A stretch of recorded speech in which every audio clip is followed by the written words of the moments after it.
What's up, Internet friends? I'm Kevin Garaventa, and welcome to another episode of the PlayStation Plus Game Club.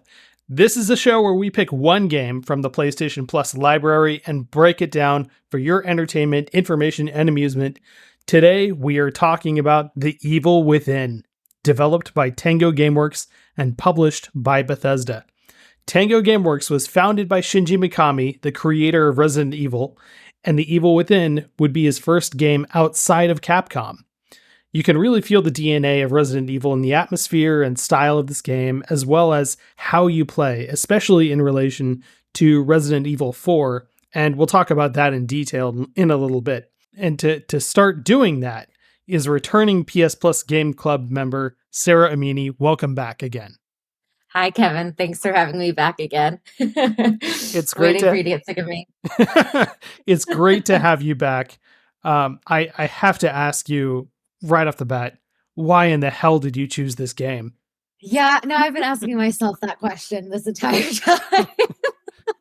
I played it in high school around when it came out. So it must have been 8 years ago, a little more than that maybe. And I remember loving it at that time, but replaying it, I realized, wow, I was a sicko in high school. What the hell is wrong with me? So yeah, it was 2014, and I remember this coming out, and first of all, I love horror video games. I love getting the hell scared out of me, but this one I just never had the chance to get to. There was a lot going on at the time, and I didn't get around to it. But I was aware of it, and it's just something I never had the chance to try. But boy, did I miss out. It's like if you took Resident Evil and then added a Jigsaw level of aesthetic to it, where there's just torture and gore everywhere and just body mutilation. It is ridiculous in how it looks, but it can still scare the hell out of you and create a great atmosphere. And for what it does, I really love how this game can try and scare you. Yeah, I definitely feel like there's a psychological thriller aspect to it that I haven't seen in many other horror video games, at least that I've played. So I think that is something that stuck out to me at the time, and then also, again, replaying it. Yeah, it's a really cool mystery. But before we dive into it, is there anything you want to plug or promote? I know you've been doing a lot of work with CASA. Can you talk a little bit about that? Yeah, of course. So I think in the previous episodes too, I've mentioned it. So CASA is court-appointed special advocates for foster youth, run by volunteers mostly.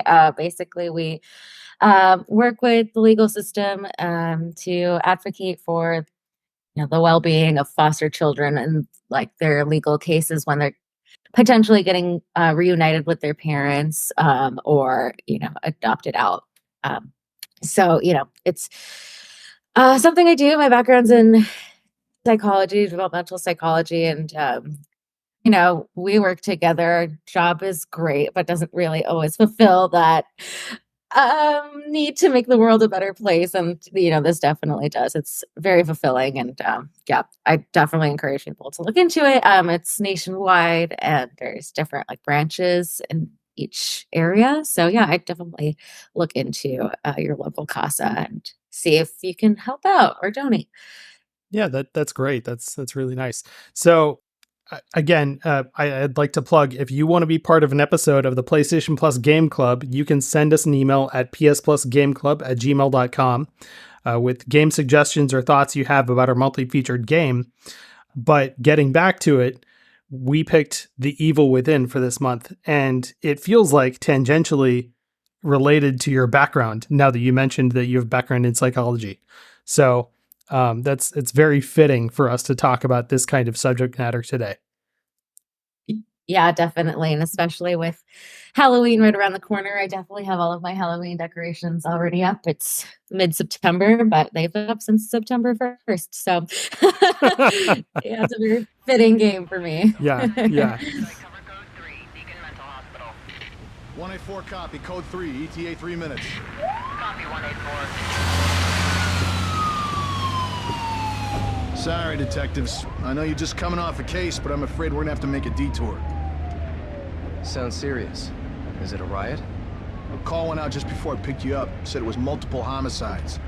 Half a dozen units already on scene. 131. And he beats the ghost of that doctor who went schizo and chopped up all those patients. That's not what happened.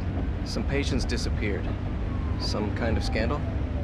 Still, gives you the creeps, doesn't it? 127, 124, please respond. Joseph, you think there's a connection? It's a possibility. I believe the records were sealed. Anyone on scene, respond.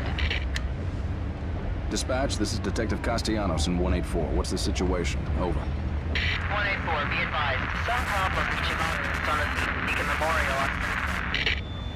Is there any... God damn it! Jesus!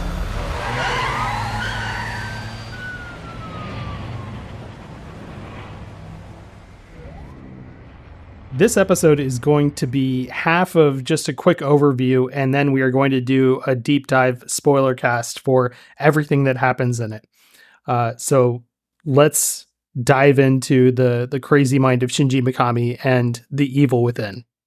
This game's atmosphere is, I think it's like biggest feature. And how I describe it after looking at it was like, if you were to take the Saw movie series and apply that to zombies and other monsters, that's just like the broad aspect that I can apply to it, but it is a lot more complicated than that. How would you describe like the tone and atmosphere of this mystery game? Yeah, I think that's a good description, that there's like some mental, I don't want to say like it's a mind fuck basically, that slowly unravels as you play through the game. It just keeps getting more and more complex beyond just the constant like scary monsters as well, which yeah, that's definitely reminiscent of Saw, though I haven't seen Saw in a very long time. Oh my goodness. Oh goodness. Yeah, but I mean, we'll talk about this too. Like, you can definitely feel the Resident Evil vibes as well, especially with like a lot of the gameplay, not maybe necessarily like the story so much, but. So if we talk about the gameplay for a second, the way it's set up is like you're this detective and you run around or sneak around and fight your way through. At first I thought there were zombies, but they're not really zombies. So as soon as I got a good look at them and understood really how they behaved, I started referring to them as possessed, because they would be people, and then suddenly these people would turn into these other crazy monsters that looked kind of like zombies that were wrapped in barbed wire. And that's the only way I could describe it. You know, some of them also had like metal pipes sticking out of their heads, or had like an axe through their head, and that was like, the crazy Halloween costume that you see. But that's weird face mask. They would weird face masks, and then they wield weapons. And the first time in like one of the early chapters, when I ran into one that had a rifle on a balcony, I was like, oh no, like these guys are not just zombies. They're not just mindless. They're actually able to do things. So that put a complicated spin on it. Similar to how Resident Evil 4 plays, where that's the first Resident Evil game where you're not fighting zombies. You're fighting like a massive horde of people that are just trying to kill your character. And that's how you have to deal with it. You have to take into account that they're a lot smarter and not just, shambling toward your character in one direction. Right. Yeah. I definitely noticed too, at the possessed people, monsters, things, are really sensitive to fire. And I thought that they would just keep coming at me, even though I'm like, all right, I've got my trap set for them. Yeah. But they were like smart to it. They would run away from, like, if you're wielding fire, they would run away from you. Yeah. That was annoying. There's also this mechanic of how they behave, and when you shoot them and they like fall to the ground, you could think they're dead, but then a few seconds later they get back up and start coming after you again. And in those few seconds, you can run up to them and throw a match down on them, and it just ignites them. So they're very flammable. They're very flammable zombies, but or possessed demons, whatever. But in those few seconds, you can light a match on them, and if another possessed enemy is walking close enough to them, they'll ignite too. So, all these guys are made up of timber, and that's it. But Yeah. it's really funny how just like this, you have like a store of matches that you can carry and collect and then use up. But like, it's really hilarious how like they're all just insanely flammable, and that's all you do. And at first I thought they're all going to get up and start, like continue coming at me no matter what. So every time I killed one, I would throw a match down, and I learned my lesson early that you can run out of matches really fast. Yeah, the same exact thing happened to me. I was like, I'm not risking it. Fire, death, destruction. No, but then you kind of need to save those up for when you really need them. Yeah. And there are more than just zombies or possessed people to deal with here, but we'll get into that in the spoiler section. But let's also talk about a little bit about how this game is set up to give you an idea of what the story starts out as. You play as Detective Sebastian Castellanos. I had read his name first and thought it was pronounced Castellanos, but it's with that soft Y.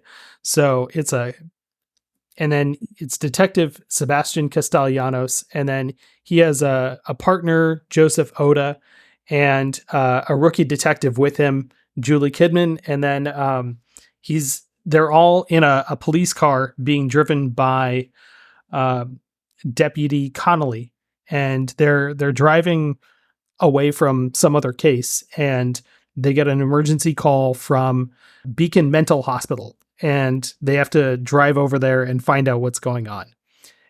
On their way, there's like this loud ringing sound in everyone's ears, and they get a headache, and we'll explain later why that is and what happens. But they show up at Beacon Mental Hospital and approach the front doors. And this is where I felt like, okay, the writing and acting in this is really cheesy, and it's sometimes really bad, just like a Resident Evil game. But Definitely. I loved that aesthetic to it because it made me, it entertained me a little bit while I was kind of getting creeped out. But they approached the doors, and it made me laugh pretty hard when they crack the door open. You can see their bodies in the lobby of this hospital, just people murdered everywhere. And it's either Oda or Castellanos who says, "Smells like blood." That cracked me up too. It's like, no, it's like, really? It smells like blood. Yeah. It's like, no shit, Sherlock. Yeah. Right. Come on. It's great detective work. Yeah. Just crack the door open a little bit more and confirm that with your eyes. Okay. So they go in to the lobby, they investigate what's going on. They see a security camera footage of a bunch of security guards in the hospital in a hallway trying to defend themselves against some sort of figure that is able to teleport around the hallway and kills them all one by one. Castellanos turns around, and that same figure is standing right in front of him and grabs him, and then the screen goes black. Somehow he made Castellanos like go unconscious, but he wakes up hanging upside down in a room with a bunch of bodies. And there is this really big guy who, could have been played by, a wrestler. But like, he's like carving apart some other dead body in the room. And he turns and walks away from Castellanos hanging upside down. And you have to make Castellanos swing back and forth to finally reach this knife that the guy left in some other body. And then you grab the knife, cut yourself down, and start to crawl away. And the big guy is like distracted by something else, and he walks out of the room. This moment, I was like, okay, I know what to do. Kind of follow him, sneak up behind him, and stab him. And the game lets you do that, which is really cool. But oh yeah, I definitely did that. You did that too, yeah. He just stands there for a second, flinches just barely, turns around, and murders Castellanos. And you get a game over screen. It is violently horrible. But Instead, Yeah. like the game punishes you for doing what any veteran gamer would think to do. It's like, yeah, you fight back, right? No, you just have to leave. Just get out of there. Because eventually he chases you with a chainsaw, and Huh. you have to go like room by room, sneaking through rooms and finding your way around out of the hospital. But you also have to make your way through like some terrible like combine traps that are like going to slice Castellanos to pieces. There's also a slide that he goes down into this pool of blood. The pool of blood was so big that I thought to myself, God, how many people did this guy kill? Oh my God. But I was eating when I went through that scene. And I was, wow, mistakes were made. I think you texted me Ooh. that you said you were eating breakfast. And like, I wondered, like, do you spill your cereal or something? But like, No. they. Thanks for gross out. Oh, so somehow he escapes this guy with a chainsaw and gets in an elevator and gets back to the lobby and escapes the hospital, where he sees Detective Connolly driving an ambulance, and he jumps in the ambulance and they're like, let's get out of here. As they're driving away, the city is not necessarily crumbling, but it is shifting like it is going through an earthquake, but things are moving around like in Inception, but the concrete's tearing apart itself. And like buildings are slamming into each other as the chapter ends. Right. That at that point, the ambulance crashes and they all like scatter. Castellanos wakes up in the woods alone in the wreckage of the ambulance. Connolly has become one of the possessed people, and you have to shoot him and then sneak your way through a bunch of other possessed people to this house that also is like a farmstead, and there's a barn. There is another big guy that's chained up somewhere. I don't know if you tried this, but I tried to shoot him from a balcony that I could see him at, and nothing happened. But he's chained up down there trying to break free. And as you sneak around this farmstead and kill a few other possessed, eventually you reach this gate that you have to get through. And like there's this chain that you could get through, and Castellanos looks at that and says, "Oh, I need something to cut through this. Maybe a chainsaw." Like, yeah. Why would you think of that? I was like, oh my God. Like, are you? Because I knew what was coming next. I mean, I didn't remember, but I was like, okay, maybe a chainsaw. Great. Now I have to go fight something with a chainsaw and probably die 50 times in the process. Yeah. Great. You also get to run into Dr. Jimenez, who was also in the ambulance with you when Connolly, Kidman, and Oda were also in there. So we should say that all the characters escaped from the mental hospital that you met to begin with, but they're all gone by the time Castellanos wakes up. However, in the ambulance was Dr. Jimenez and then a patient named Leslie.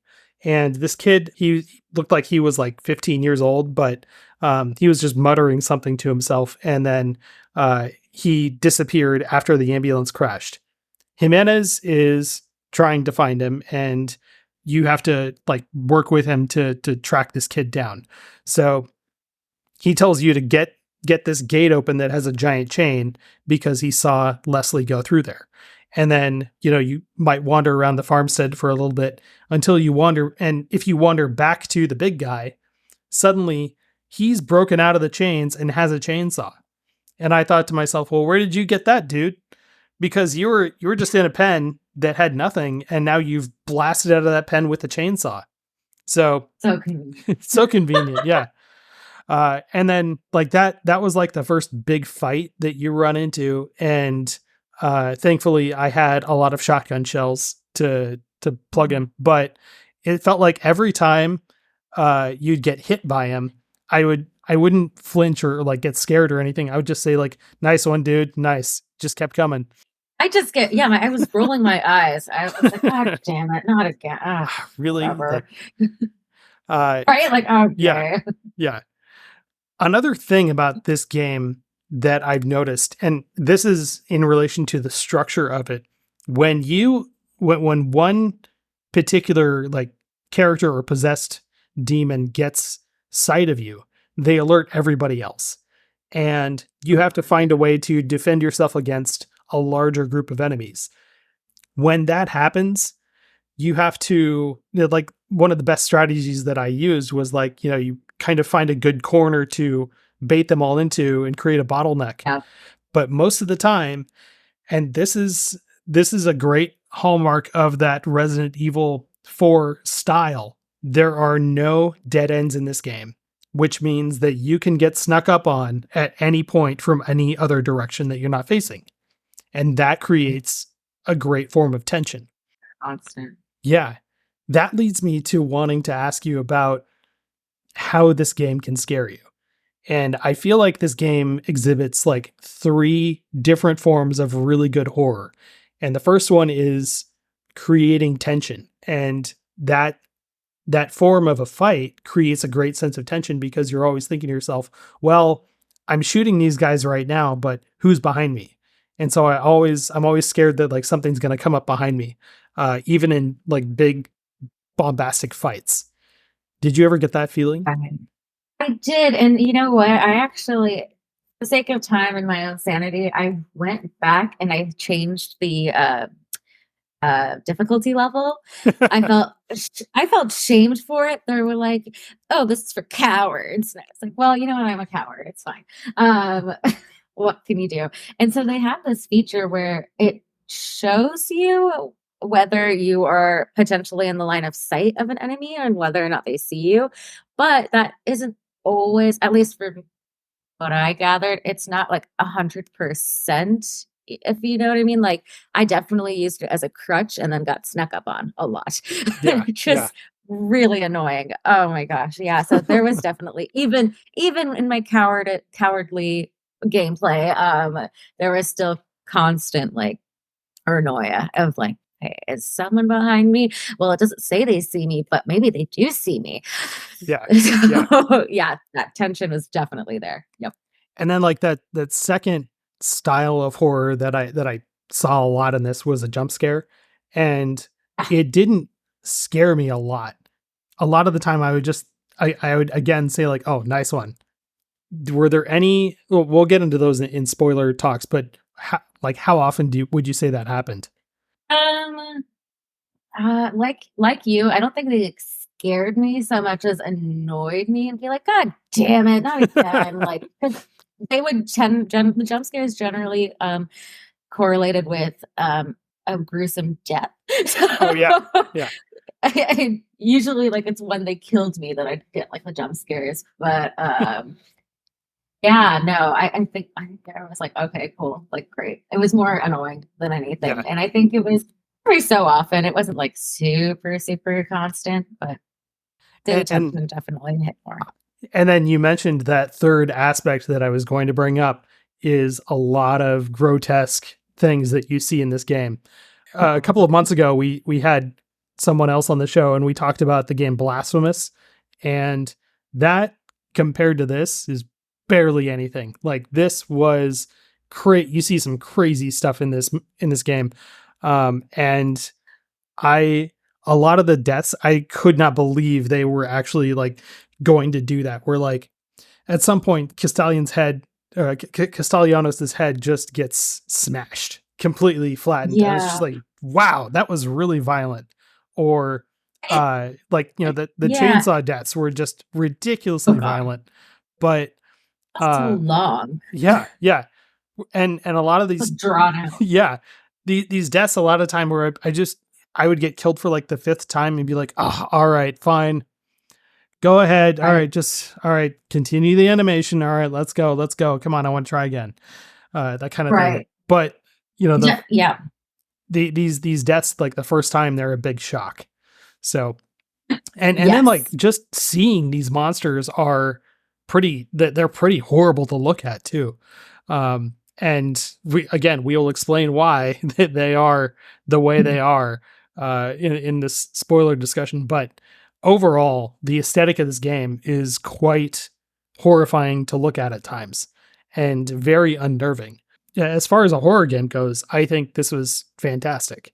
And it's a great Oh, pick. I great. did not peg you for a horror game fan, but Oh, you have yeah. a lot to learn, Kevin. I definitely went through a horror game phase, and this was, of course, part of it. And I've turned into a coward since then, apparently. But I still love them. And Yeah. yeah, this is definitely one that stood out amongst all the horror games. Yeah. Okay, so I'm glad that you liked it too. Good. Yeah, there were a few points where I felt like it did not hold up that well as the like video games have improved over time, and the way he feels to play as does not feel as tight as other shooters now or other action games, but still it was really cool. I loved the setup, and it's well worth your time, I feel like. So that brings us to how I ask people to rate this game. How would you rate this game? Would it be not worth someone's time to try? Give it a try if you have a subscription to PS Plus or you see it on sale. Or is it like a shut up and take my money kind of thing? If you were to ask me this when it first came out, I would probably lean more towards shut up and take my money. But as you just mentioned too, like over time, like it's quite old, it's the graphics have leave something to be desired for sure nowadays. And the gameplay isn't as tight as like maybe a newer horror game might be. So I'd say if you're into horror games, I think it's a good one. I definitely suggest trying it. I don't know if I would recommend going out of your way to buy it, especially if you're not a big fan. You didn't like Resident Evil, and I don't think you would like this. But maybe. I imagine there's newer horror games that people would want to try first. But yeah, I was a little more critical of it than I expected to be playing it again. I like it. Overall. And this was my first time through. I would say if you like horror games and are looking for something to play that you haven't tried before, give this a try. If you have PlayStation Plus, yeah, give it a try if you like horror games. But also, if you see it on sale, give it a try. But if you're looking for something that will really scare you and still feel really good to play, that is aged well, I do feel like this one doesn't do it as well as something like Dead Space or Until Dawn. Though those are like relatively around the same age, and this one it feels a little bit clunky to control in some of those most heated moments, but I still really liked it. So, it is that, try it if you find it on sale kind of thing. But great. You said that you're a big horror game fan. So I have to ask you, what are some of your other favorite horror games? Until Dawn was a really good one. First one that I got into was Alan Wake, which I haven't played in who knows how long, but I remember really liking that. The vibe is it's set in Washington, so very Pacific Northwest. You're in the forests, spooky, looking for your family. So I maybe it's not that I like horror games so much as I like mystery games and like thrillers where you're just like slowly uncovering what's happening in the game. Yeah. I like that aspect of What Remains of Edith Finch as well. That was fun to like slowly uncover what the hell is going on, even though I don't think that's really a horror game per se. But yeah, no. But I forgot. It struck me that Until Dawn is about the same age as this game. Right, because I think I played it around the same time. And yeah, I replayed Until Dawn maybe like a year ago, and it held up a lot better than this one for sure. Yeah, it definitely felt cleaner. Yeah, but Until Dawn is a completely different kind of game where you're not asked to do any shooting or, any like sneaking past like creatures or anything. Until Dawn's just a really good slasher story that has been turned into a video game. So that's true. I do have to also say, which I guess is more relevant now, Last of Us was also really good. I played the first one when it came out, and I have the second one, and this is how I realized I'd become a coward. I couldn't do it. And it's very similar. The gameplay is kind of similar where you're like sneaking around zombies and you have to shoot them and stuff. Oh my goodness. It's so hard. But I didn't watch the show. I heard it was Yeah. good though. Oh yeah, and the sense of tension that you get trying to sneak up to a clicker and stab them without them realizing you're getting close is just Oh gosh. unnerving. It's so bad. So, but yeah, I have to agree with you. Until Dawn was great at creating that sense of tension and foreboding, where like I was just scared to make my character go down a hallway because Yeah. I was afraid of what was down there, and it made me go really slow. Yep. Some of my favorites that I got to recommend are from way back on the GameCube. I got Resident Evil, and that was my first one that I tried. And as soon as I tried that, I was like, this is amazing. I got to play more games like this. Eternal Darkness was also on the GameCube. That's one of my all-time favorites. That one is a lot more of like a mental journey or mindfuck, as you called it, but like it will really mess with you. And at the time, it had these effects that it would pretend to like mute your TV or pretend to like shut off your game, and it would just Oh my god. either scare the hell out of you because you think like I just lost an hour of progress, and then it would come back on. It did this weird stuff, which is great. That's amazing. Dead Space is another example of that kind of game, like creating that tension of you feeling really overwhelmed by a horde of creatures that are coming for you. And I have a story at one point. I was playing that game and I thought, okay, I got this. I barricaded myself in a closet. It cost me 10,000 credits to open that door, but I got it. And now I got a way to bottleneck all these creatures and I don't have to deal with them. And right as I was thinking that, one of them came out of the ceiling right behind me inside the closet. Oh my and I was like, god. no. So there is no winning. that game will test you if you like the style of not having anywhere to really go and having to stand your ground and like fight your way around being overwhelmed. And then the last one that I got to talk about is Fear, which is it is an acronym for First Encounter Assault Recon.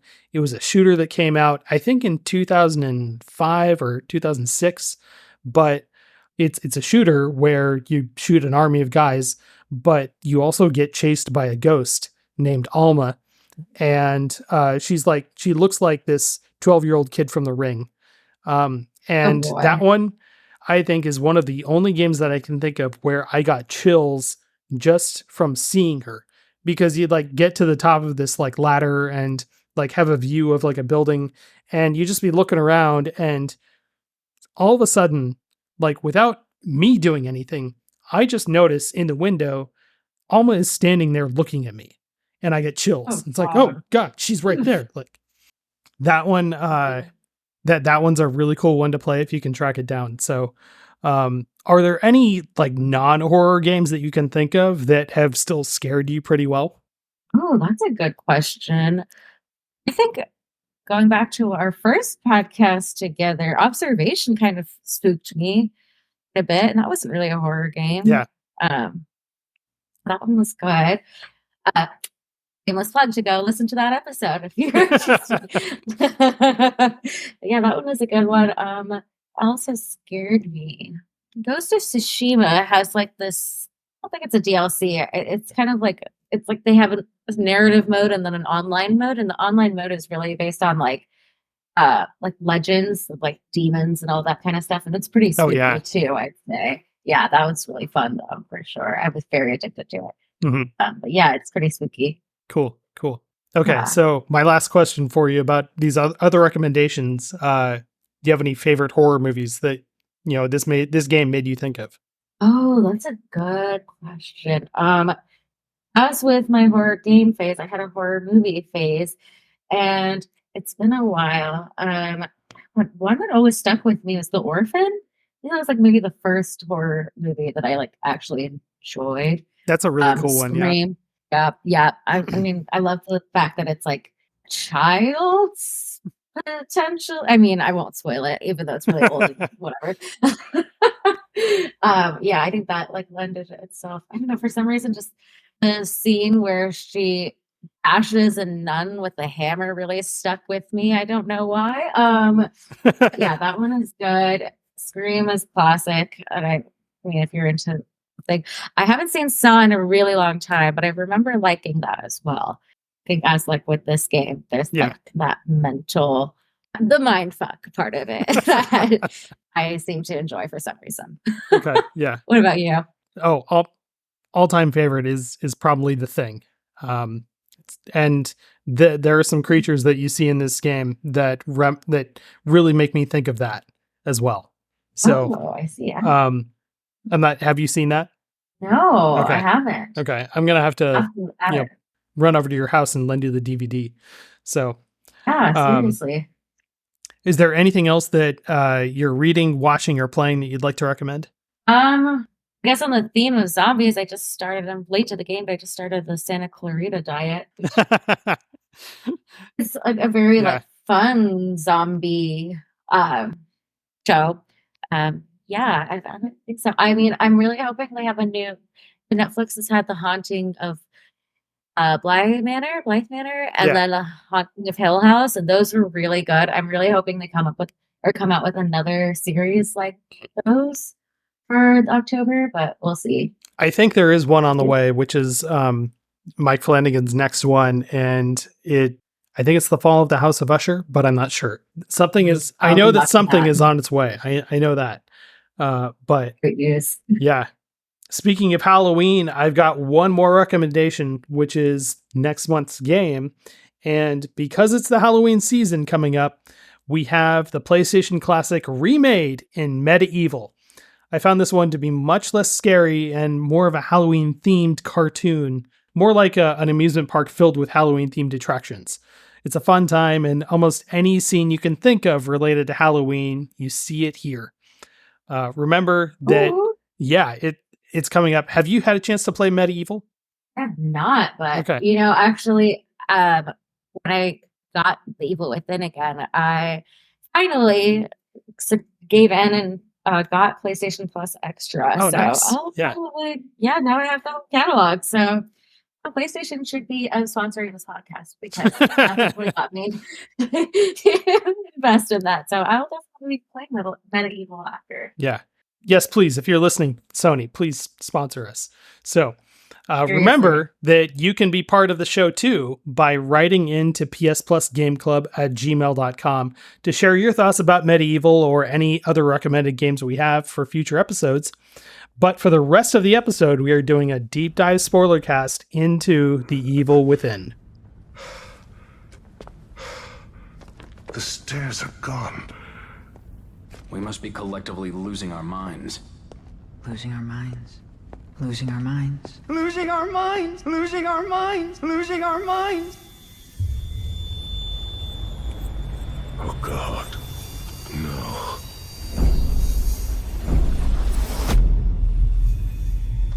Ruvik. It is you. Leslie. Who the hell are you? No! Don't follow! What the? Doctor? Leslie? We ended with chapter 3 where you fight the chainsaw guy. Chapter 4, you get through the gate with Jimenez, the doctor, and you're chasing Leslie, and you see him run into this house, and Jimenez and you chase after him, run down to the basement and find him just kind of muttering in the corner. At one point, like they say, well, we have to get out of here. And they turn around and Leslie hears something, and the door to the basement flies open, and then nothing happens. But they say that something's coming. There's trash all over the floor, and I realized at that point, oh shit, it's invisible, whatever it is. And some of the trash moves around, and you can tell it's coming toward you. I don't know how I thought to do this, but Castellanos at the time had picked up an axe, and he was just holding this small hatchet. I just instantly hit the melee button, and he swings the hatchet and slams this invisible thing right in the head. And it turns out to be just an invisible possessed person. But that was like a moment where it was like, oh shit, let's go. I can do this. I think I just died. So I'm glad one of us had a moment. But like without that hatchet, I would have been useless in that moment. But it was just kind of like, I don't know what to do. Like I'm out of shotgun shells. I know that I can't just straight up aim at this thing, whatever it is coming. And so I panicked, but that worked. But like it's like face is all deformed and weird. It's got like small tentacles coming out of it, and like all these invisible enemies, they look like that once you kill them, and they're just disgusting looking. Yeah. You go through the next hallway, and at the end of the hallway where there should be a stairwell, it's now walled up with a brick wall. And in the doorway to the room that you were just in, this guy appears in a robe and a hood, and he's got like this scar across his face. Jimenez says his name as if he recognizes him. He just turns to him and goes, "Ruvik, you." And so like we know that like this is like some sort of like big bad villain for the rest of the game, and they know who he is, but we're like Castellanos, we have no idea who this guy is. Jimenez says like, "No, don't approach him." And what else are you going to do to progress the game? But, walk toward him. Right. The hallway shifts gravity, and he, I guess, like manipulates the reality and is able to have Castellanos like lose his balance. There's like a wave of blood shining style that comes through the hallway, and Castellanos wakes up in a room where he's like knee deep in blood. And then you have to fight a bunch of possessed enemies before you can escape the room. Right after that, you start to walk down this hallway. And at the end of the hallway, there is a room with a few bodies on the floor. As you enter that room, there is this fountain of blood that comes up out of the bodies. And then you see like a pair of arms like reach out from whatever this portal in the floor is that is spewing out blood. And then the what looks like the girl from The Ring starts to crawl out of it. Mm-hmm. And she's got two extra eating. Yeah. She's got like 2 extra arms too, and she's really lanky. She crawls across the floor like a spider. As soon as I saw her, I took one shot at her with a gun, and it did nothing. And I was like, nope, I'm out. And so I had Castellanos turn and run. And that's what you're supposed to do. You're not supposed to fight her. Yeah. Seeing this entrance was amazing, because usually when like a big bad enemy shows up in a game, especially a horror game, they give you like a cut scene or an entrance scene for you to really take in what's happening and what's coming. In this instance, no, you're in control the whole time that she shows up. And so you can do whatever you want. If you're not looking in that direction by chance, you won't see her coming. It is right. It's happening right in front of you. So what are you going to do? And I love how they give you full control during this whole sequence. Yeah. I mean, more opportunity to die. What was like, do you remember what your first reaction was to her the first time you played it? Oh, that's a good question. I thought she was gross. I do remember that. I think I also made the connection with Ring. Like she definitely looks like with her hair. I'm not a big fan of spiders, so this didn't really help. But this time around, actually, she reminded me of mentioning our other podcast that we did, Brothers, that one character. Oh goodness, I forget her name. It kind of reminded me of her. Like, what's with this theme of like creepy, crawly like girls, spider women?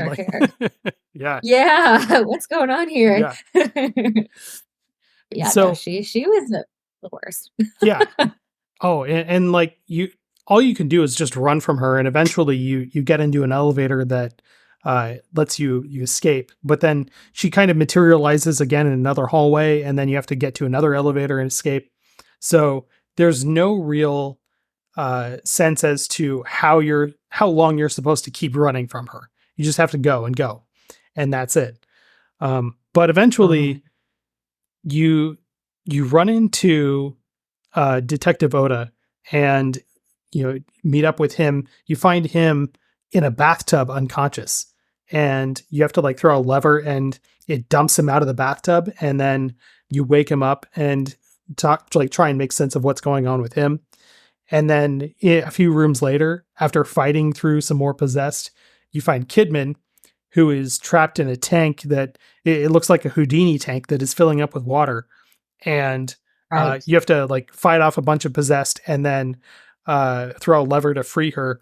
This is when the possessed start showing up with dynamite. And it's like, dude, oh no, like things just got a lot worse because they start running at you with like lit sticks of dynamite, and sometimes they throw them, sometimes they just kamikaze to you, but you got to find a way to defend yourself in this wide open room. Oh, you feel better now, you have like allies. Nope, they have dynamite now. Yeah.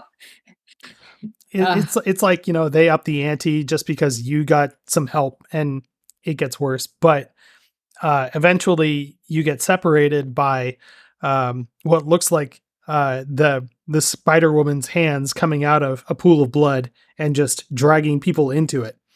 And we later learn that her name was actually Laura. So we see Laura's long arms wrap around each of these characters one by one and drag them in. Just like into the floor of blood, like it was out of like, what was that movie, like Dark Water, where people just disappear into pools of water. Things get kind of weird, and eventually you have to fight Laura again, and she's running around this room, and you have to trigger furnaces to fire while she's in them, and you have to run through the furnace and then throw a lever, and getting the timing of that down was really hard for me. But I eventually did it. Oh, yeah. And that fight was really, it was kind of annoying, but cool. Right after that, you get to what looks like a giant, like a testing chamber that has sort of like this column in the middle of it. And there are some notes about what they're trying to do in this testing chamber that you've found up until now throughout the whole game. But right, yeah, we haven't talked about that yet. Yeah, they were trying to create a hive mind of people to all have the same thoughts, and like this is theoretically where they were doing it, where they would have someone in the tub, and then they would all be connected by this central system in the middle of the room. Right. Eventually, like you see Ruvik in the room as like a ghost, and he triggers something that causes 6 of these tubs. Was it there are 6 tubs total, and 3 of them had bodies in them, but 3 of these tubs dump out a body, and then they get up and start attacking you. And I think I killed one like 3 times before I figured out, like, oh, they're going to keep getting back up unless I unplug the cable that is stuck into their back and get them to actually like stop for good. So that was where like I started to think something about like, okay, what's really going on in this? Because Castellanos is traveling from room to room, and the architecture is not making any sense. And like we're every once in a while looking at his reflection, which transports him to a different place. And we haven't talked about this place yet, but I referred to this other place as like the dream hospital, where if Castellanos looks in a mirror and sees his reflection, he gets transported to another like mental hospital where you can save your game. You can also upgrade your character, and upgrading your character is done by having Castellanos get electroshock therapy. Yeah. Very weird. That is interesting too. Like now I'm hearing it in my head, the theme of Claire de Lune, right? The piano, the soft piano just creepily playing. And I love that song. And I was like, wow, they had to just make it extra creepy. And every time you get close to a mirror, you start to think like, oh, you start to hear it. And after a while, I'd be like, "Oh, I think I hear it," and then I get excited because then I could have a brief reliever of like being able to save, being able to upgrade, and like spend my currency that I wanted to upgrade, which is like some weird green gel that you just collect from everywhere. But like that and seeing this what's called the STEM room, which is where the network of bathtubs is, and there are bodies. Seeing that had me start theorizing about what's going on in this game. And I wrote it down because I was like, I got to write this down because I don't want to kind of like forget what my thinking was at the time. But Right. I thought like there are strong references to all of this being in a dream, obviously, or in Castellanos' head. But you might be wondering, why are detectives Oda and Kidman experiencing all of this too? And the possessed enemies are tethered to a central unit, kind of like a wired network is. But if they're trying to do mind control and Ruvik is able to do all of this as well, what if he's able to do it like with Wi-Fi?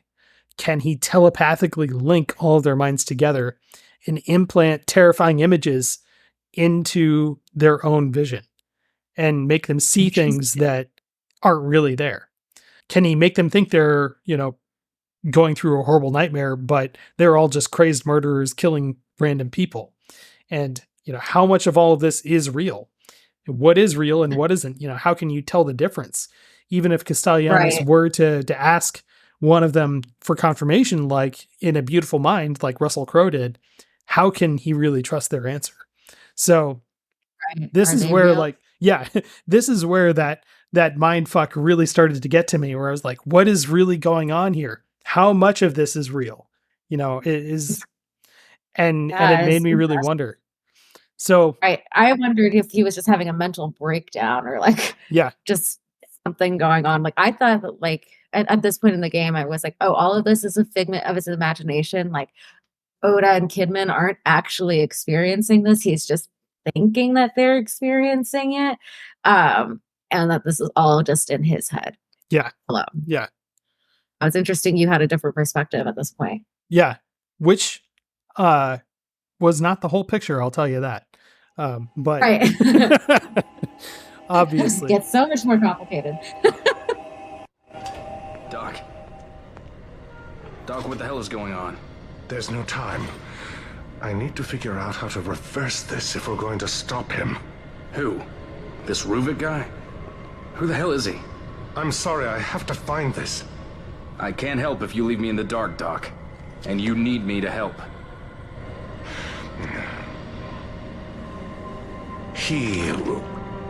We were working on a method. How can I explain this?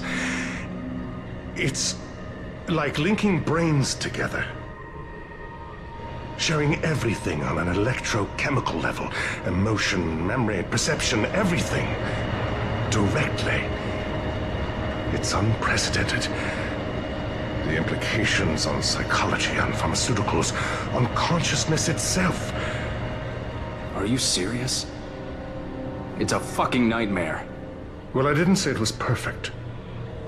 Especially not with such a unstable host. Great. So your research partner is a psychopath. And we're all inside his head. Not exactly, no.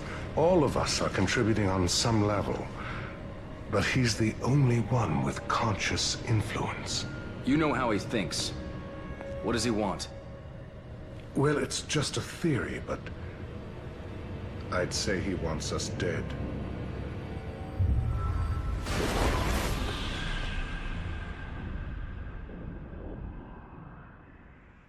So if we keep going and eventually you just, I forget what happens, but he kind of just gets attacked by Ruvik again and then goes unconscious, wakes up in the dream hospital, and now he is able to look at pictures of a village or a church and gets transported to that. which is very strange. And there's like a burned down church that he has to fight through. He meets up with Oda, and Oda says these feel like memories that we are walking through. So obviously something Right. very, very odd is going on. You have to fight a couple of like twin giants that are very annoying. There's this there's the boss called the Sentinel, which is this giant ugly dog that That was it looks like it's been Frankenstein sewn together from a few other creatures as well. And you're with Oda, and at one point during the fight you can escape, and then as you're escaping, he drops his glasses in the area with the dog and says to Castellanos, "Can you go back and get them?" And so you have to continue the fight. You have to continue the fight against the Sentinel, and either just grab his glasses and escape, or you can fight it for some upgrade gel. But that was like one of the dumb horror movie like tropes of like, oh, I dropped my glasses. Well, first of all, get them yourself, Oda. But second of all, get LASIK surgery. This is the best ad I've heard for LASIK surgery. Oh my gosh, just throw in an advertisement for LASIK Plus right there. Do you want to get murdered by this sentinel creature? Yeah. Or, I mean, this wouldn't have been an issue if he didn't need glasses. It's like I understand how maybe he couldn't see, so he couldn't get to them. But really, dude, like, come on, that's like that's almost like something that you need, that's vital to what you need to survive. Don't drop those. But he got spooked and he dropped them. Like, it is definitely like one of the cheesy moments for sure. It's kind of funny though. I enjoy making fun of it. Yes. Some levity in the game. Imagine if you had that urge for a minute straight. Then 2 minutes. You fought it off 3 times now, Joseph. You're learning to stop it. You're not listening. I'm not worried about stopping it, Seb. I'm worried about not wanting to stop it. Some part of me wants to turn. I don't know why, and I can't reason it away. It's deeper than that. It's like instinct. And it's getting stronger. But eventually they like escape. They get into this giant church, and Ruvik shows up again and makes gravity like ineffective, and everything floats up into the air. And then he throws Castellanos toward a wall, which then turns like into a falling pit. And Castellanos then tumbles down this thing and eventually lands in sort of a softish way, but it's kind of like if you were to Castellanos is like falling down this pit, and then suddenly gravity rights itself and turns 90 degrees, and he rolls to a stop in a very painful looking way. And these are the catacombs where they're like under the church. He's alone, and you start to read notes from other people about how there is this guy with a metal head wandering the catacombs. God. And this is a great example of the game creating a sense of dread, where I just thought to myself, I can't handle this right now. I got to go to bed. I can't handle this. Where like you'd start to walk down the hallway, and sure, there'd be a few possessed enemies, but every once in a while you'd hear a clang and wonder like, wait, was that this stalker that's roaming the area? And there were other notes and references to him, and he's like this big guy that you got to be afraid of. But just the sense of there's something up ahead that you have to fight, and I barely have any ammo left in my weapons. I don't know if I can handle it. And that was the great sense of like being really scared by something that you can just imagine it's something horrible up ahead. right, you've already been exposed to all of these deranged creatures. Like, I don't think any of them had notes referencing them before. You just kind of meet them. Like with Yeah. Spider Lady, she just kind of appeared, right? But with this, you kind of get this expectation of like, oh, this must be really bad. But there's like, warnings about this thing. Yeah. Yeah. And usually, like, you find out what they are after you fought them. This time it was it's like, oh, this thing's coming, and what is it going to be, really? Well, this thing is called the Keeper, and he's got a giant safe on his head, or a safe for his head. Right. You find Leslie, and Leslie runs from you after being like pulled out of a jail cell, and then like accidentally like shuts a door behind him so you can't follow him. And the Keeper shows up for the first time, and you have to fight him. And I remember fighting him, and it was like midnight, and I was like, well, I shot him down, and he looks like he died. That's great. Took like 5 of my shotgun shells, but okay. And then about 10 seconds later, there's a safe in the room that levitates off the floor, shakes, and then his body materializes again under this safe. And he comes at you again. And I thought to myself, no, fuck you, no. And right. I had to whisper that because my wife was asleep in the next room. But I was like, nope, I'm going to bed. No. Good so husband, man. I would have just been like, nope, fuck you, die. Sorry, honey. Nope. Yeah. So you eventually have to like kill him enough times and shut off some valves that are streaming poisonous gas into the room. And every time you touch a valve, he comes back and attacks you. And so you have to kill him again. But eventually you get him underneath this massive like trap that smashes a block from the ceiling. And so it just smashes the safe that he's possessed at the time. Let's try and ignore the other safes that are in the area that might come back. But hey, he's at least gone for good right now, right? Right. Who do you think you are? I know who you are. Seb. I know what you crave, what you fear. Will you be able to live with yourself knowing what I'm gonna make you do? Poor little Joseph couldn't. Too bad they dragged you into this. But either way, you're mine. To do with as I please.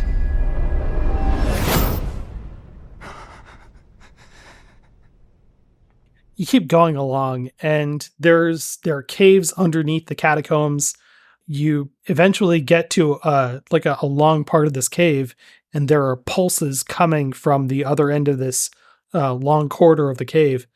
Eventually, the pulses get faster and faster as you get close to them, and then suddenly it changes into a hallway in the mental hospital, and Ruvik is there. And he transports you to the Victoriano mansion where he grew up.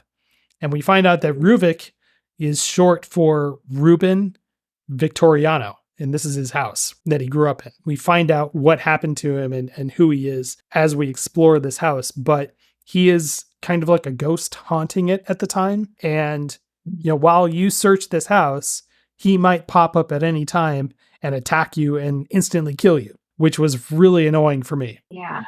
What was this like for you? I felt like this was a big shift in the game. Like, I remembered this from like when I played last time. Like, they're like, and we'll get to it. Actually, I completely forgot about another part of the game, but I felt like there are two main parts. It's first like in the mental hospital, and then going through Ruben Victoriano's memories and like learning more about him. And of course, this is the start of that. And yeah, it felt so different all of a sudden from the rest of the game, which was really interesting. Yeah. Like, as you mentioned, the sudden deaths were not pretty annoying. And then like there's a door that you see Jimenez take Leslie through, and this giant mechanical door shuts behind them. And then to open it, you have to trigger 3 things in the mansion, and you have to run around this mansion, and you find notes about Ruvik and also see ghostly visions of him and Jimenez talking. You learn that this sort of like network mind kind of thing was his idea, his experiment when he was a kid. And to unlock the door, you have to solve 3 puzzles where they show they have like a brain in front of you, and you have to take a probe and pierce a specific section of that brain. And it's just gross looking, but you have to like figure out which one you have to pierce, and then it unlocks part of that door.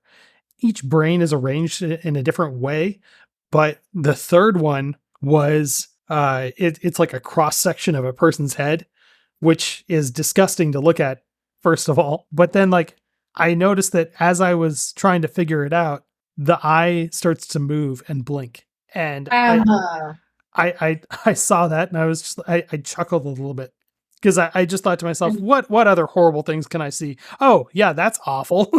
Yeah, right. And it's like, okay, great. You just come to expect, like how much worse can it get at this point? Yeah. Great. Cool. Thanks. Oh yeah. And I don't think we've talked about this too. Speaking of Jimenez and Leslie, well, I guess now besides Ruben, it doesn't seem like there are other patients that are alive. And I remember going through and like knowing, okay, obviously Leslie is important, but I don't get why. yeah. Why is this doctor so obsessed with finding him? Like, what is going on? And I think, like, of course, that slowly becomes apparent, but it's interesting. And I definitely thought at this point in the game that Leslie and Ruvik were the same person, or they had some weird connection. Yeah. I don't know. What do you think? I thought like, well, something odd is going on. There's something that Jimenez knows that we don't. And Ruvik wants Leslie for some reason, but I don't know what it is. And what does Jimenez want with Leslie as well?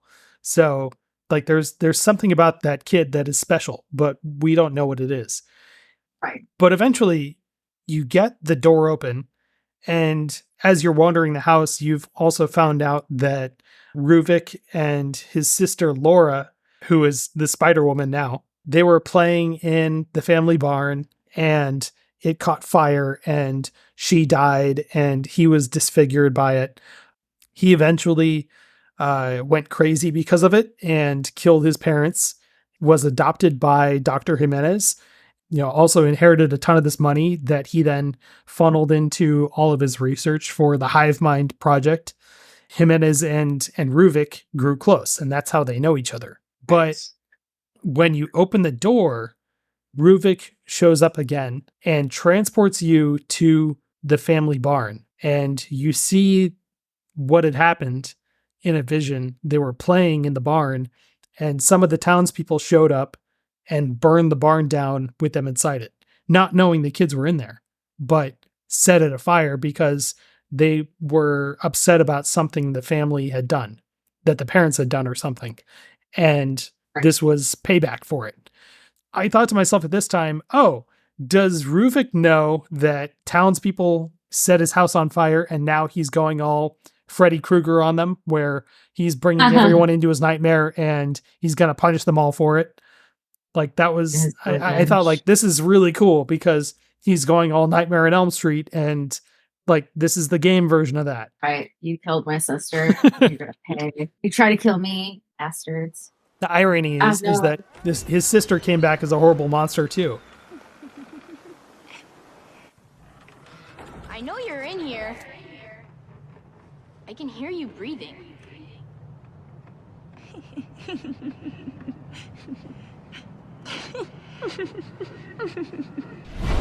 Rich bastards think they can buy up all our land. They need to be shown who really owns these parts.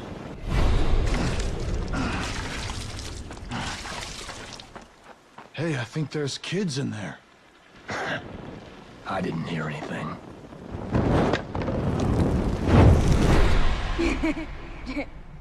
What the?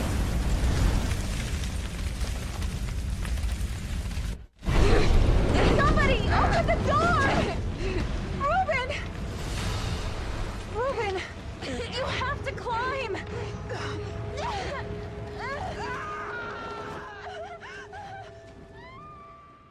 we find out what happened to Ruvik and Laura.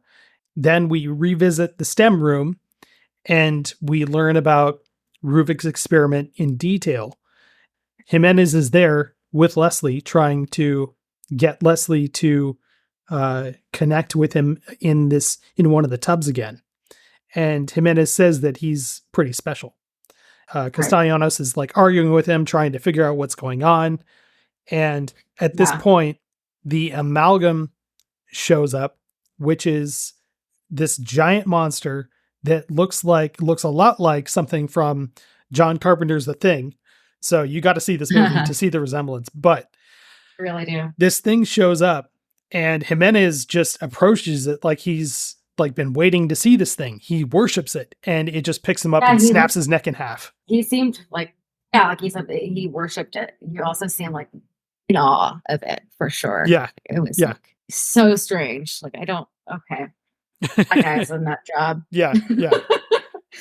Leslie escapes this thing and Castellanos does too. But Castellanos eventually like finds himself wandering through like this collection of furnaces and pipes and like fire, and Laura shows up again for her second encounter. Bitch. This encounter was really annoying. I think I spent more than an hour on just this escape because I figured out like partway through, like, oh, no matter how much you attack her, you can't kill her because she only takes damage from fire and there's only a set number of ways to set her on fire. And once you use them, they're gone. So I hit her like 3 times with grenades and then explosive mines and shotgun shells. She just kept coming. And I finally got it like so annoyed that I was like, that's it. I'm looking this up on YouTube. How do I do this? And like the person just ran through the area and escaped her. So it was like, oh, okay, that's fine. I can do that. Would have been nice to know that she can't be killed. Yeah, before you wasted all your ammo. Yeah. So then I restart. Yeah, I restart that encounter. And at one point you have to pull a lever to get this wall of fire to stop igniting. And I froze her with a freezing bolt that, freezes whatever enemy it touches. And even with freezing her and trying to pull that lever, she thawed out before I could even do it and attacked Castellanos and one hit killed him while he was pulling the lever. And this is one of those moments where I thought like, you know what, this game isn't aging that well because it's not allowing me to do what it wants me to do. Right. But small, very small point of frustration in a much larger, interesting story. And yeah, that's fair. I do enjoy just the monster design of Laura, but just telegraphing that you need to escape her and making that escape feel possible would be a lot better. Yeah. So like, I also read that on like when you play it again and you use all of your equipment you've already gathered and upgraded, you can kill her, but it doesn't want you to kill her on the first time around. God, that's ridiculous. Ugh. Yeah. I make her come after you. I give you false hope. so mean. Yeah. I had to watch this part on YouTube, and I remember what channel it was, but they just like went through it. Clearly, they had done it multiple times. Like they knew where all of the valves were, got all the timing right, and even they like had trouble. Yeah. With, that scene. So I was this was not meant to.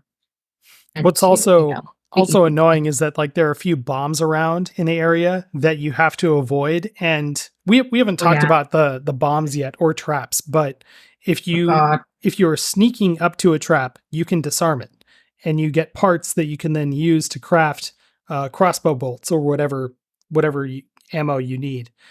But the bombs in particular were so annoying and did not feel good to disarm that I just gave up on even trying to disarm them because I did the same thing. Yeah. Because like the way they're set up is when you approach it, you see a dial that spins around this readout, And if you stop the dial in the right zone, it disarms the trap and you get the parts. If you stop it in the wrong zone, it just blows up in your face and you take damage or get killed. Yeah, and I thought like you could let it go and spin and like, work up the nerve to, press the button at the right time. But if you don't press it immediately, like the first time around, you'll die or it'll explode. Yeah, it only rotates once, and then if it rotates once and you didn't press it, it just blows up anyway. And then if you also like when you press the button, it also has a delay on when it stops. So you have to lead it too. So it's not accurate. It doesn't feel really good to play. And I really wish this would have been tuned a lot better to just feel more accurate when you actually hit your button to stop the dial. Right. I didn't even try. Yeah. I stopped trying after like the first 3 bombs that I encountered. So, it wasn't worth the risk for me. Right. So we pass them and move on. Yeah. But anyway, it's also real bullshit that possessed that walk by them don't blow them up. I think those would be great traps. Yeah. I tried to do that at first too. I was like, oh, this would be perfect. Like, let me lure someone into like, or like bring them closer to them. And, like 2 birds with 1 stone. I don't have to deal with it and it kills an enemy. Oh. Yeah. That would have been nice. But okay, let's try and keep making sense of this weird nightmare. Yes. Eventually you escape Laura and like you jump into an elevator and escape her, which is horrible to see as well because she reaches into this caged elevator for you and it slices 2 of her arms off. But it's horrible to see again. But don't worry, she's got 2 more. So yeah, I don't have much sympathy for her. Good. Let's rip them off. Right after that, you enter this parking garage area where you fight the amalgam, the thing again. And this time, like this fight was just really hard to keep this thing from like running toward you. It was almost like I had to shoot this thing and then turn and book it some other place. And so many times the camera angle just really did not help me, where I'd like shoot it, turn and run, and just run in place because I was up against a car that I couldn't see. Right. Yep. Yeah. That kept happening to me. Yeah. Always. Yeah. At this point, like what kind of upgrades were you using? What weapons were your favorites? I love the crossbow. I think I definitely leaned on that a lot, but it's annoying. Like we were just talking about, I hated disassembling or disarming the bombs, and so I never had enough resources to make more ammo. Yeah. So I ended up, of course, leaning a lot more on the shotgun and the handgun. What about you? I loved the shotgun just because of how it could spread out its aim and it could hit multiple guys at once. And then, so what I'd do is I'd shoot the shotgun at 3 or 4 possessed enemies coming at me and then run up and drop a match on all of them. So then they'd all burn, or at least some of them would burn. And then, the others would get up and I'd do it all again. That seemed to work pretty well for most of the time until you'd get to a fight like this, where it was something bigger than, just a shotgun.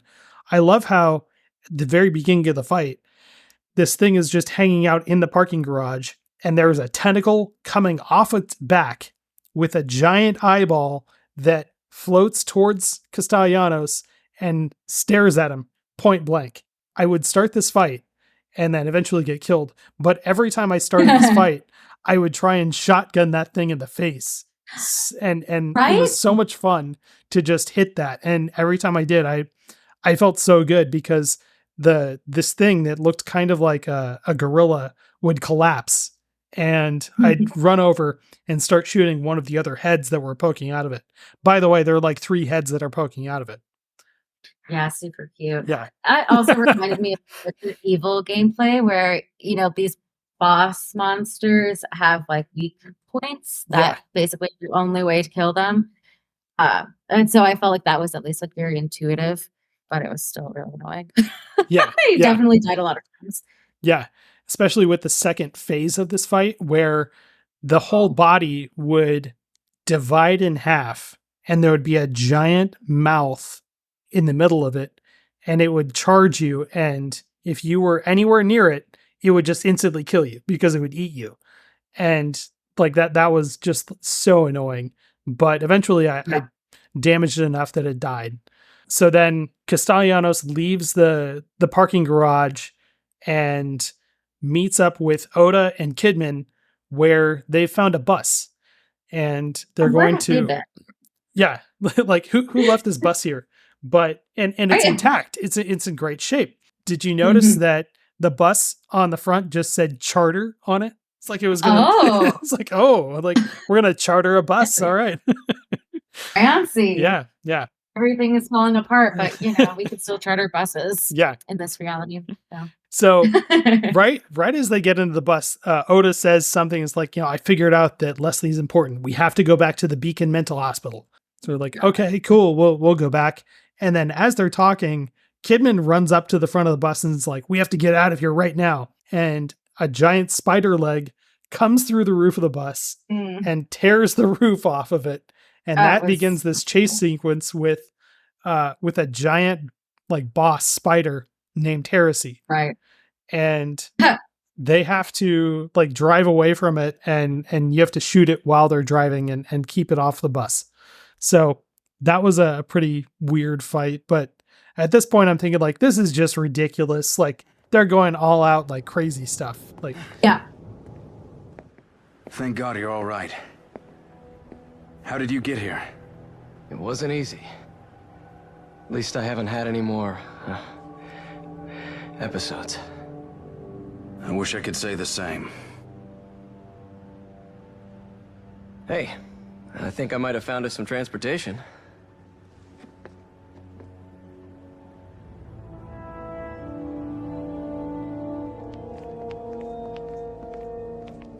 This thing gonna run? Only one way to find out. Shit!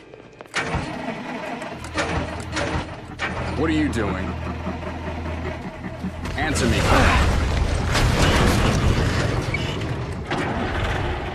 Eventually you kill it, and then Oda gets shot by someone far away. So you have to like go out, find an ambulance, find the medical supplies, and come back and bring it to him. Who is needing rescuing? My gosh. Keep your glasses on and don't get shot. Yeah. He is the he is the liability in this story. Unfortunately. So it's like you get back to him, you heal him up, and Kidman keeps driving the bus. And at this point, you get control of Kidman and drive the bus, which was fun. And Ruvik shows up. He levitates the bus into the air and crashes it into a building. And that's where the chapter ends. The start of the next chapter, Castellanos and Oda wake up outside the bus in a hotel room, and the bus is hanging out of the building. It went all the way through this building and then is dangling out the other side. And just as they wake up, they see it tip over the edge and crash out of the building. And one of them shouts out, "Kidman!" They run to look at the edge. Yeah, she's like, she could still be in there. They run over and look over the edge, and it's like 10 stories down. And Oda says, if she's still alive, she needs our help. It's like, I thought to myself, dude, she would not survive the 10 stories down. No way. Right. I'm like, no. That, it was if she's still alive, she needs our help. Like, well, first of all, no shit, Sherlock. Second of all, what? We have to get down there. It's like, no, man, she's at that height. She's dead. So you eventually fight your way around this hotel with some more possessed. And after going down a couple of flights of stairs, you're suddenly at ground level, or at least close to ground level. Was weird. And it was like, okay, well, this kind of doesn't make sense, but okay. Eventually, and then like you go into a room and it's a meat locker, and the keeper is showing up again. It chases Oda, and Oda gets into a dumbwaiter and escapes and leaves you for dead, or leaves you to fight the keeper. Bitch. Yeah. Sorry, I was just so done with Oda at this point. Like, okay. It's like, oh, great. You're the worst partner. I'll give him that, like, the keeper was chasing him, not Castellanos. And like, once he escapes, then it comes after him. But still, it's kind of like, dude, come on. Like, I'm fighting this thing. Why don't you fight it too? Right. Like, yeah. So it's like, you're on your own, but also get my glasses. But you fight the keeper, and you have to fight him for long enough to wait for the dumbwaiter to come back up and take you down. And then you get down to ground level, get outside, and find the bus. Nobody's in it. And then you see Kidman taking Leslie through a small park. And like, you chase after her and Leslie. And just as you get there, she stops. Leslie keeps walking, and everything, by the way, the park is full of bubbles. Why? Like, there are bubbles everywhere in the park. But Kidman stops and time freezes, but not for her and Leslie. It's just that all the playground equipment, the swings, the merry-go-round stop spinning. The bubbles are frozen in midair, and she stands there and pulls a gun on Leslie, then starts to apologize to him right before she's about to shoot him. Castellanos pulls out his gun and points it at Kidman and says, "What are you doing?" And they argue without really giving either one of them answers to their questions.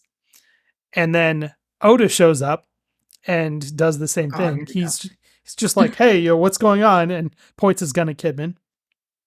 There is the loud ringing that they hear every once in a while. Everyone gets a headache. And Kidman shoots Oda. And then... I don't know how to do it. Yeah. Good riddance. No, but it's like, sorry, wait, Oda. What's going on? And obviously Kidman knows something that she's not telling everybody else. Right. So then... She needs to be in on it. Yeah. With the doctor. But like, she's...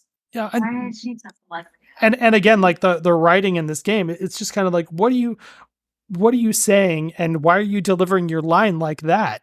God. So voice acting definitely left something to be desired, I will say. it was not terrible, but it was one of those things where it's like, you might want to do another take of that line. Come on. So yeah, right. But like, there's all this chaos happening now, and Castellanos gets like the floor, the ground gets like taken out from under, and it just kind of crumbles as the rest of the city is shifting around them. And he ends up in a derelict subway, has to fight his way through a bunch of other possessed people, and then gets into the sewers where there are more possessed. And at one point, you start to notice the walls are growing this fleshy mass on them.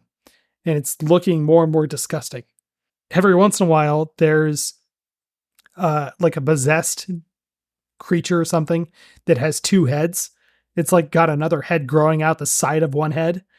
And they attack you every once in a while. And we've seen these things before. They were like way back in chapter 7. But this time, I was like shooting one just periodically, trying to, kill it over time. And it got close enough to me that I was getting a little uncomfortable. And then a tentacle like comes out of its chest and starts making this shrieking sound. And I was like, fuck no, and pull out a shotgun, blast it as fast as I could. But I was just like, no, not dealing with that thing. No. Right. That I think it was at that moment that I realized I've been desensitized to stuff like this in this game, where now if something horrible shows up, I don't even flinch at it. I just shoot and do whatever I can. See, that's good. I'm still screaming. Like, oh my God, this nasty. Oh. Oh my gosh. I think this is also around when I ran out of time too, and I had to watch the rest of the gameplay. Oh, now there's no shame in that, because this game is insanely long. Like, I felt like I didn't realize. I felt like it could have ended a lot earlier, but it just kind of kept going and going. However, getting up to this is where like some of the last fights in the game I had the most fun. It was really cool because like this thing, by the way, that like showed up and had like a tentacle coming out of its chest, that happened a few more times and I was used to seeing it by then. But most of the time when I saw something horrible in the game, it was more like shoot it now, and then while it's down on the ground, I think to myself, what the fuck was that? Jesus. Yeah. You So don't have time to like actually process what it is. Right. There's like this thing that has been stalking some of the other possessed in this area, and every once in a while you see this giant octopus tentacle come out of a hole and drag one of them into it. And then after trying to restart a generator to get an elevator working, you get jumped by this thing that has camouflaged itself up against the wall. And it is the octopus monster that has been eating everything else. This is like a really fun fight. I loved this fight because it's in this open area with a bunch of pillars supporting the area, like a kind of like a parking garage again. But this thing will rush at you and you have to run away from it. And then when you're not looking, it will hide somewhere and camouflage itself and then start to spawn little squids that come after you. And then you have to like figure out where. Yeah. I'm just kidding. No. Well, then like you have to figure out like, okay, where are these things coming from? And then once you see them drop on the floor out of nowhere, you're just kind of like, okay, well, it's right there on the wall. It's camouflaged itself. Or one time I saw it on the floor and I was like, well, that pile of sludge wasn't there before. I'm going to shoot it. And yeah, it came alive and like started attacking. But I really liked this fight because of how it would continually make me have to adapt and search for something new. Unlike the Laura fight, which just wasn't winnable. This one was like, you have to use your wits and keep track of it. Right. So, that makes sense. Yeah. But once you kill it, you get into the elevator and take the elevator up to another area that is out in front of Beacon Mental Hospital. You finally made it. This is the last chapter. And like, this is one of the first times you get a good look at the building, and it looks like a giant lighthouse that is on top of this mental hospital. It's very odd looking, but pretty cool. And every time they have like the ringing in their ears, there is a big flash of light coming from the top of the tower. So it is, and the symbol of the mental hospital is like a lighthouse. I didn't realize that until I got there and was looking at it. Really cool imagery. Yeah, it's interesting. Reminds me of Alan Wake again with this idea of light as important to story.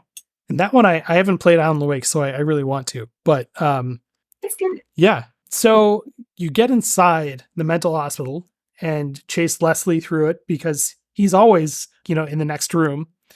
You eventually get to this big open stone arena that has giant eyeballs all over the walls. And right before this, you walk through a hallway, and it's the same hallway that you saw the security footage in. And one of the patients inside one of these cells says, "Watch out for Ruvik's eye." What is that supposed to mean? But you get into this arena and there are giant eyeballs all over the area looking down at you. And it's really weird. A bunch of possessed people start to come out of the woodwork and attack you. And then the big guy with the chainsaw shows up again and you have to fight him. And then you get into the next area and you have to fight not one, but two versions of the Keeper at the same time. And I'm glad I didn't have to. I really didn't like the Keeper. I think I sent you a video where that was like a scene the first time I played through it. I just kept dying over and over and over and over again to the point where I like took a video of like the cutscene before. Oh my gosh. Sorry, the Keeper will always stay with me in my nightmares. I think I blocked out that there was a fight scene with two of them. Not to mention there's like, a bunch of traps and bombs all over the room too that you have to deal with. So I just stood there and unloaded my shotgun and said like, well, I hope I don't need this later, but here it goes. My little friend. Yeah. Thankfully, I did not need it later because this is like the last fight that you get in that you actually need your weapons, because then Castellanos continues to chase Leslie and follows him into an elevator, but Leslie disappears in the elevator and Castellanos just rides the elevator to what seems to be the top of this tower in the hospital. If I make it out alive, I'm never riding in an elevator again.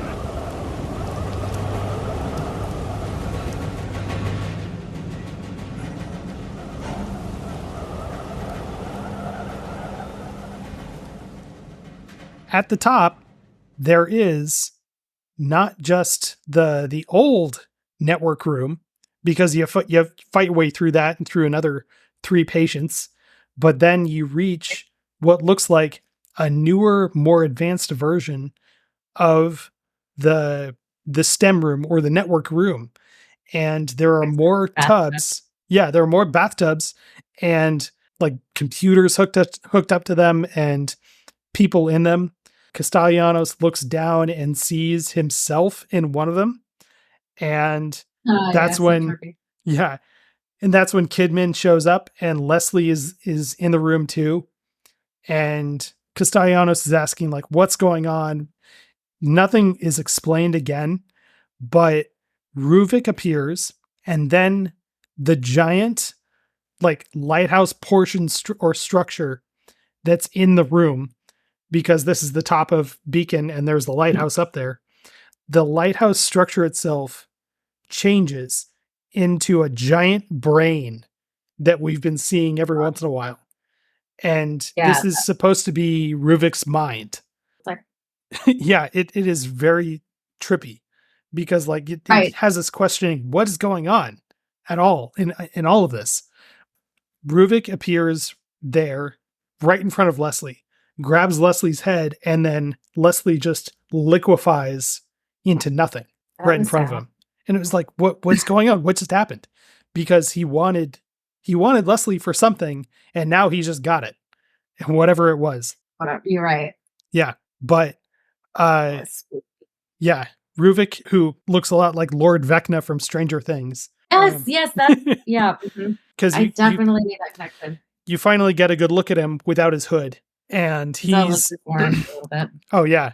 But he changes the form of gravity in the room and throws Castellanos out of the lighthouse.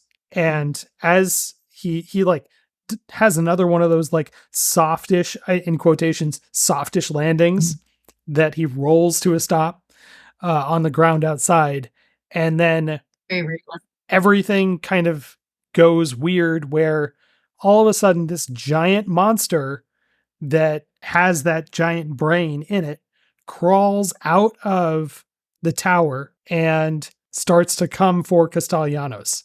Gravity is gone in the entire area. There's rubble, vehicles like floating in the air, and you have to run on the side of a building to dodge the swipes from this giant monster. Castellanos like jumps up into the air and flies for a little bit and lands on this military vehicle that has a mounted gun on it, and you have to shoot. Yeah.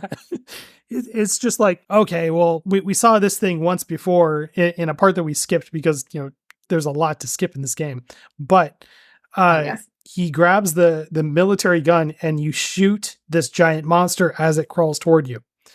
And then it does swipe at Castellanos on the vehicle and it throws him somewhere else.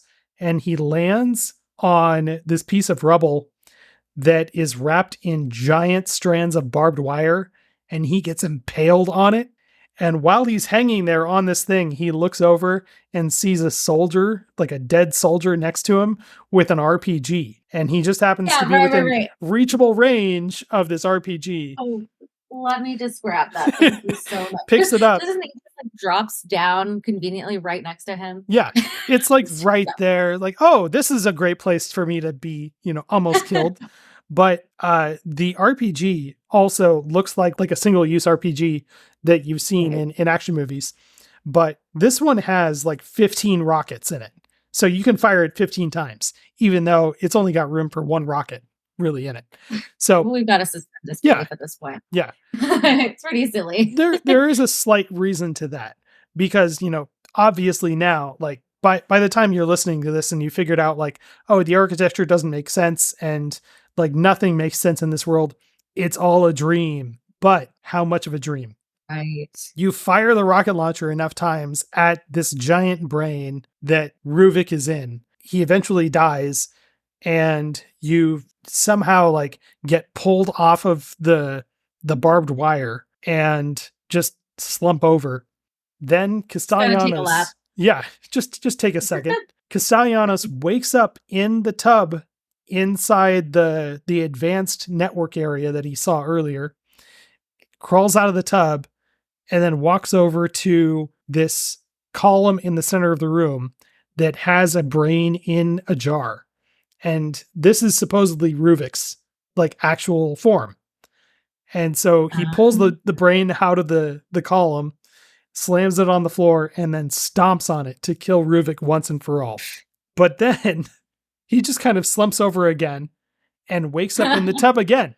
And so I thought, what is going on? It's like, well, wait a second. Was that real or is this it? Because I'm curious now, but like I have no idea what's going on. He comes to again, and is he in the tub still? I think he is, because Kidman is standing over him, and she says to somebody else, "No, leave this one. He's not going anywhere." And they take some of the other patients and leave. But you do see all of the other characters that have been with you in the game are in these tubs. Connolly is there. He's dead. Jimenez is there, also dead. I don't remember seeing if Oda was there, but he's probably dead. And Kidman was all a part of this, and she's been woken up and pulled out of the Matrix and, lets you, stay there and kind of wake up a little bit more. And then Castellanos gets out of the tub and leaves after everyone else is gone. He goes down to the lobby, and there are still bodies everywhere. Just as he's approaching the front door, they swing open and a SWAT team comes in, and he surrenders to them.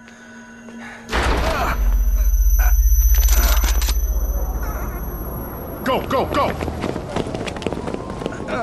Detective, are you all right?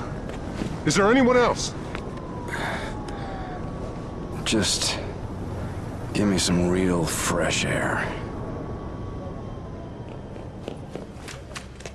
And they check him out, and he leaves. As he's leaving, you get to see a body on the floor that looks a lot like Leslie. And it's very prominent in the camera shot.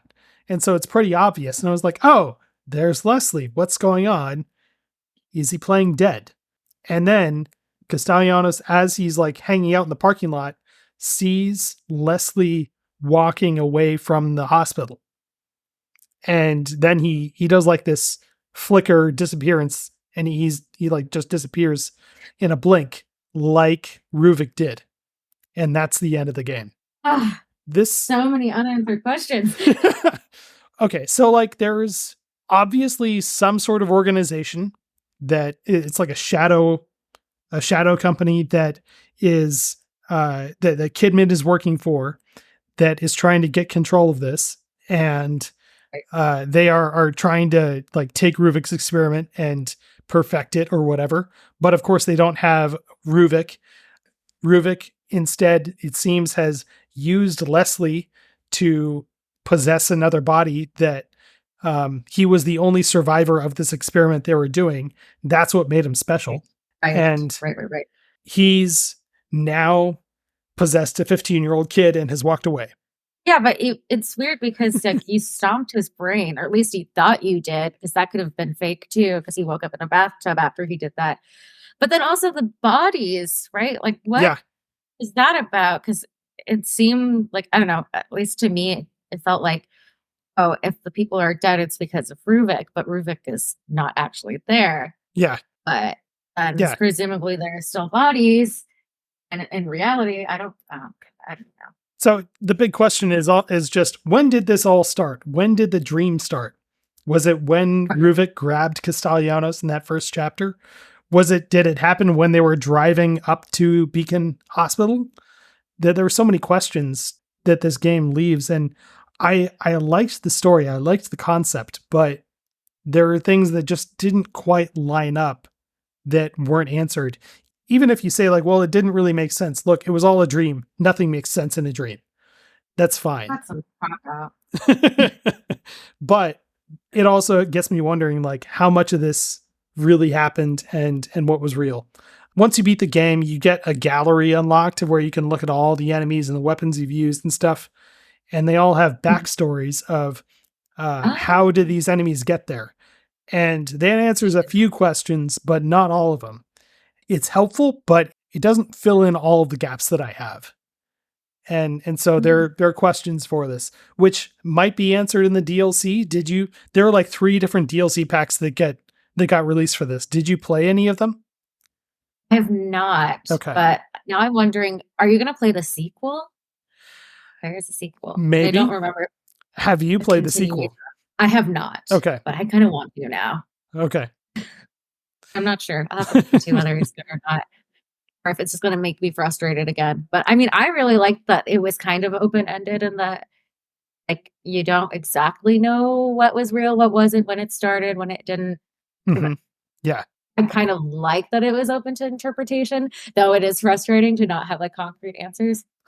I personally think it all started like when the first ringing happened, maybe even before that, and they were driving in the car, like that first scene. Yeah. Yeah. And after that, I don't know what's real. I don't think anything was real after that, but I don't know. Well, yeah, when you're in a dream, you don't think to yourself, when did this dream start? You don't even think you're in one, but you can't really identify sequences one from the next. And that's what this game really does, where you just go from one random place to another without any sense. Right. And like everything's a little bit distorted. It doesn't make sense. Mm-hmm. Yeah. Sometimes when you look at a wall and then you turn away and look again, there's a door there. That happens in this game every once in a while to really mess with you. But that also creates a cool puzzle sometimes. Overall, what did you think of the story? I like the idea, the concept. I think, like just as you were saying, it had some plot holes that I wish were addressed. Like it felt like it could have been tied together more nicely. Yeah. While I do like that there was a little bit of mystery and openness to it too. Like I left almost like too much mystery. Yeah. Like the concept of it and this idea, I think is fun and a little different from horror games that are like usually it's like zombies. And like that's great. But yeah, let's take it a little. I think it like tried to take it to a deeper level, which I appreciated. Yeah. Overall, I liked it though. Yeah. One thing we didn't talk about was how you keep finding journals of Castellanos's, like his own journals, just hanging around the area, and it being part of a dream explains why that is. Just because his mind is hooked up to this thing, and of course, you're going to find his own thoughts just like sitting around somewhere. But these journals they reveal that he had a kid, he had a daughter, and he was married, and his daughter was killed in a fire, just like Ruvik's sister. Yeah. And then his wife disappeared. She was also a detective. She was working on a case, and she was close to something and disappeared. None of that is ever really resolved in the story, but I think that's what the sequel is about. It's about like him finding out what's happened to her. So interesting. hopefully. No, I remember Oda had mentioned at some point like an accident that he was in. Yeah. And that I think was the only reference to it besides the journals, which I am bad and I did not read most of them. So I like completely missed out on that entire plot line, but no, that's good to know. That an unresolved plot line, so you didn't miss much. But yes. Anyway. Hey, if they resolve it in a sequel, that's something. Yeah. But if you do end up playing the downloadable content or the sequel, give me a heads up. Let me know what you think about it, because I'm very curious about it now with how this game played out and where the story went. I kind of want to know more. Right. Yeah. On the one hand, it does a good job of lending itself to a sequel. On the other hand, it leaves something to be desired. Yeah. I do know that the downloadable stuff it goes into what Kidman was doing after the ambulance crash. That's the first two. The third one is where you play as the big guy with the chainsaw. What? Or so I've read. Or you play as the keeper and you have to like do some stuff with that guy. So either way, that might be interesting, but I might check it out if the downloadable stuff is on sale, but I didn't have time to get to it this time. So maybe later. This game was so longer than I remembered. Yeah, it was so long. That's another thing that I felt like parts of this really could have been trimmed down to make it feel like a tighter experience. Yeah, I agree. I feel like there's a lot of gameplay just for the sake of gameplay. The bus sequence, the whole thing with the bus, trying to get the medical supplies for Oda when he's been shot. It's like, guys, we don't need to do this. Right. Let's just go. Keep it moving. Yeah, come on. Yeah. No, that's very fair. But anyway, Sarah, thank you again for picking The Evil Within, because it gave me a reason to go back and try it. And it's one of those where I just kind of kept thinking about every once in a while. No, I'm glad, and I'm glad you didn't hate it. As I was replaying it, I was like, oh gosh, what is Kevin going to think of me now? Oh no. Oh my gosh. No, I'm definitely going to have to recommend more horror games for you, because I have so many. Oh, that's awesome. Maybe I'll have to get back into horror games then. Yeah. Slowly, maybe confront my cowardice. We'll see. But well, it's been really fun talking about this. Yeah, it's been great to break it down with you. And to you, anyone listening, thank you again for making it all the way through with us. Remember that you can be part of the show by writing into psplusgameclub@gmail.com. And next month, we are going to be talking about Medieval, a great PlayStation 4 remake of a PS1 classic. So look forward to that. But until then, have a great day and have fun playing around.